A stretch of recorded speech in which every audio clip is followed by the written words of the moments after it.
প্রেমের আলিঙ্গন এটার শুরু সেই ভগবান কৃষ্ণের সময় থেকেই। তবে আধুনিক এই জগতে এখন প্রেমের সেই আলিঙ্গনের পরশটা একদমই ভিন্ন আঙ্গিক, যার ছোঁয়াতে 14 ফেব্রুয়ারির এই দিনটা শুধু গোলাপ আর গোলাপের যুগলবন্দি। এই দিনটাকে এখন প্রতিটা প্রেমিক যুগল নিজেদের মনের মাধুরী মিশিয়ে কাটাতে তৈরি। তবে প্রত্যেকের প্রেমের এই আবেগটা একদমই ভিন্ন আঙ্গিকে। So you are my valentine এই কথাটাকে ঘিরে এখন নবীন প্রজন্মের মনটা যে উড়ু উড়ু। সত্যি ভালোবাসার বিকল্পে যে নেই এর অন্যতম দিনটা হলো এই 14ই ফেব্রুয়ারি। শুধু ভালোবাসা আর ভালোবাসা। ঘড়ির কাঁটাতে সকাল তখন 10টা বেজে 5 মিনিট। হাজারো গোলাপের মধ্যে অন্যতম একটি গোলাপ রক্তিম আভায় তাকিয়ে রয়েছে।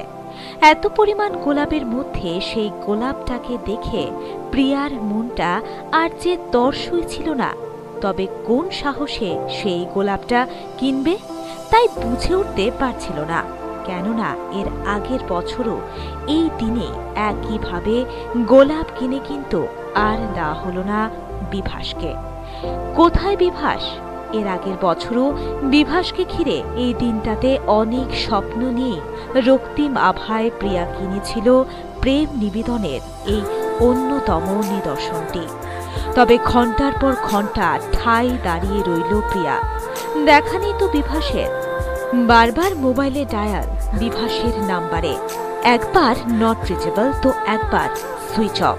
কেন আসছে না যে বিভাস কিছুতেই বুঝে উঠতে পারছিল না প্রিয়া। সময় গড়াতে থাকে নিজস্ব মেজাজে। সকাল গড়িয়ে দুপুর, দুপুর গড়িয়ে বিকেল, ঠাই দাঁড়িয়ে সেই গোলাপের দোকানের সামনে। হরেক রকমের গোলাপের মাঝে ধীরে ধীরে নিষ্প্রভ লাগছিল প্রিয়াকে। কিন্তু মন যে অবুঝ, বিভাসের জন্য সেই দাঁড়িয়ে প্রিয়া। তার চারদিকে বাকি সব প্রেমিক যুগল নিজেদের প্রেম নিবেদনে ব্যস্ত। কেউ গোলাপ কিনছে তো কেউ নিজের প্রেমের মুখে টোল পড়া হাসিতে যেন এক মুহূর্তেই চাঁদকে কিনে ফেলার সম্ভ্রম। সবাই ব্যস্ত এই দিনটাকে ভেরি ভেরি স্পেশাল করতে। দোকানিরা তৎপর এই দিনটির মোড়কে দেদার ব্যবসা চালাতে। কোনো দোকানে গোলাপের চাহিদা তুঙ্গে তো কোনো দোকানে রক্তিম এই আভাকে কেনার যেন প্রতিযোগিতা। রাস্তার দুধারে চপ, ফুচকা, চাট, কোল্ড ড্রিঙ্কসের দেদার বহর। সব চলছিল ঠিকঠাক ভাবে। কখন যে আসবে বিভাস তাই ভাবছিল প্রিয়া। এবার দুপুর গড়িয়ে সন্ধে। চোখ দুটি ছলছল করছিল প্রিয়ার।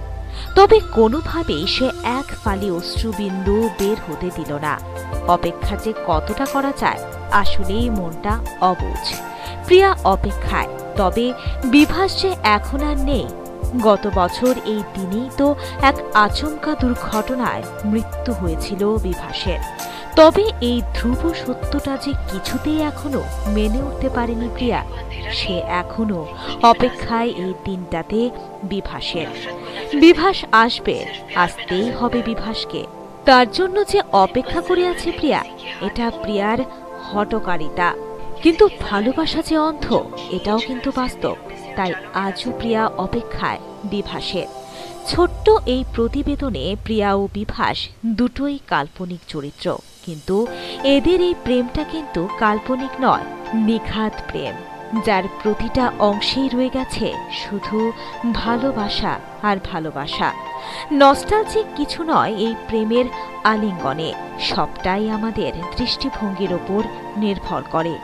এই দিনটাকে কে কিভাবে পালন করবে এর সবটাই সম্পূর্ণ নিজের ভাবনায়। ভালোবাসা হোক, তবে ভালোবেসে। দিনটা স্পেশাল হোক প্রতিটা প্রেমিক যুগলেরই। তবে কেউ যাতে প্রিয়া আর বিভাস না হয়, এটাই এই প্রতিবেদনটির মূল উদ্দেশ্য। কেননা বর্তমান এই সময়ে প্রিয়া আর বিভাসের মতো এমন হাজারো প্রেমিক যুগল রয়েছেন যারা শুধু আর শুধু এই ভালোবাসাকে নির্ভর করেই বেঁচে আছেন। তাই ভালোবাসার এই দিনটা যাতে আক্ষরিক অর্থে ভালোবাসাতেই থাকে, এটাই হবে এই দিনটির পরম প্রাপ্তি। Bureau report, news vanguard.